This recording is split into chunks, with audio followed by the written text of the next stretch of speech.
नमस्कार दोस्तों, स्वागत है आपका ज्ञान मित्रम चैनल में। हम फिर हाजिर है एक रोचक कहानी लेकर के।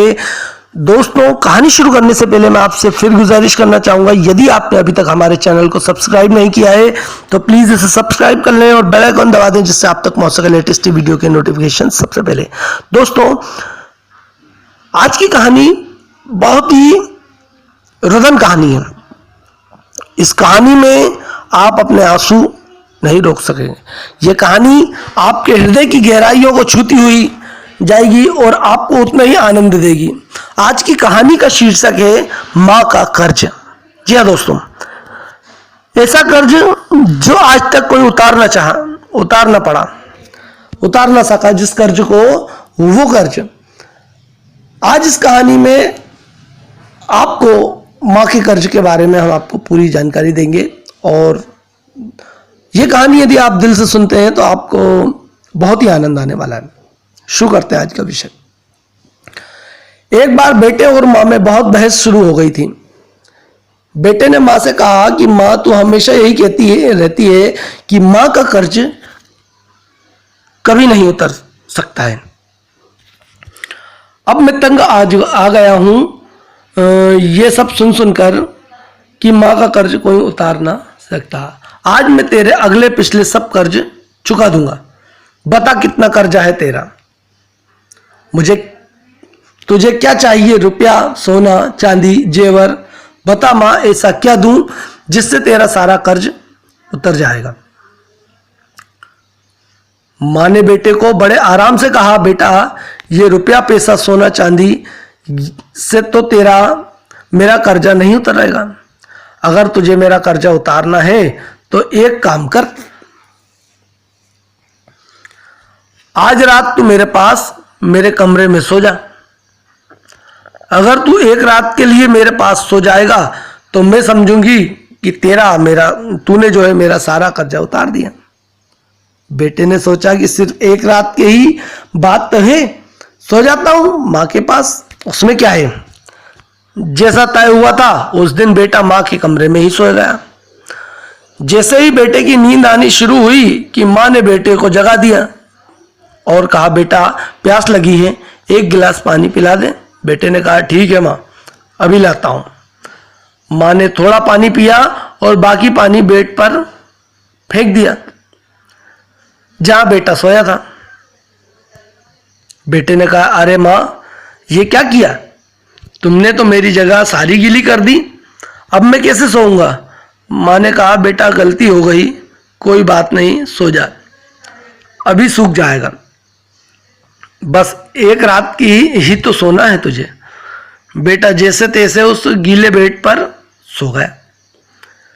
अभी आंख थोड़ा भारी हुई थी कि माँ ने फिर बेटे को जगा दिया और कहा, बेटा, पानी पिला दे। अब बेटे को थोड़ा गुस्सा आ गया था और उसने माँ को कहा, माँ, अभी तो पानी पिया था, इतनी जल्दी प्यास लग गई? माँ ने कहा, बेटा, गर्मी बहुत ज़्यादा है इसलिए मुझे प्यास लगी है, एक गिलास पानी और ला दे। बेटे ने थोड़ा मुंह बनाया और पानी का गिलास लेकर के आ गया। माँ ने थोड़ा पानी पिया और बाकी पानी फिर से बेटे की जगह पर गिरा दिया। अब बेटे को गुस्सा 7वें आसमान पर पहुंच गया। बेटे ने माँ को बहुत अपशब्द कहे। बेटे ने कहा, माँ, तू पागल हो गई है क्या? तूने मेरी जगह पर पानी गिरा दिया, बार बार मेरा बिस्तर क्यों गीला कर रही है? इस बार बेटे ने दर्जनों बातें सुना दी अपनी माँ को, लेकिन माँ कुछ न बोली। माँ ने धीमी आवाज में कहा, बूढ़ी हो गई हूं ना बेटा, गलती से गिर गया, कोई बात नहीं, एक रात की बात है, तू सो जा, अभी थोड़ी देर में सूख जाएगा। जैसे तैसे बेटा फिर गीले बिस्तर पर लेट गया। काफी देर तक नींद नहीं आई, लेकिन 1 घंटे बाद फिर से बेटे की आंखें नींद से भारी होने लगी थी और तभी माँ ने बेटे को फिर से उठा दिया और कहा, बेटा, पानी। माँ ने अभी इतना कहा ही था कि बेटा झल्ला उठा और बोला, भाड़ में जाए तेरा कर्जा, मैं जा रहा हूं अपने कमरे में सोने के लिए। इतना सुनते ही माँ ने बेटे को गाल पर एक जोरदार तमाचा मारा और कहा, तो मेरा कर्जा उतारने चला था? तू एक बार मेरे कमरे में सो गया और मैंने सिर्फ 2 बार तेरा बिस्तर गीला कर दिया तो तू भाग रहा है यहां से।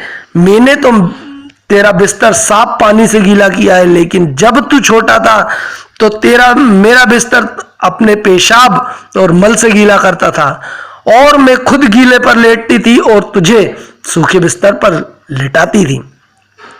मैं सारी रात तेरी गंदगी में सोती थी, लेकिन फिर भी मेरा प्यार कभी तेरे लिए कम नहीं हुआ।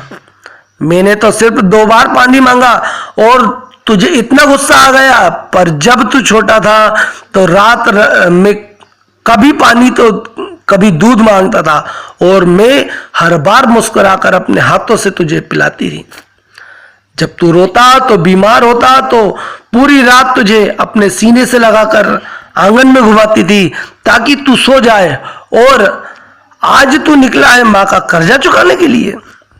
बेटा, एक जन्म तो क्या, माँ का कर्जा तो तू 7 जन्मों में भी नहीं उतार सकता है।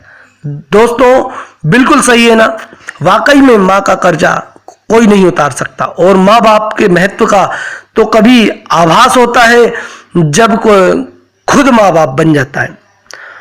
दोस्तों, इस कहानी से हमें सिर्फ यही शिक्षा मिलती है कि जो बड़े होकर के आप अपने माता पिता का सत्कार, स्वागत, सम्मान करना भूल चुके हो, उसको फिर से आप जागृत करें और अपने माता पिता का सम्मान करें, उनके साथ रहें, उनकी सेवा करें।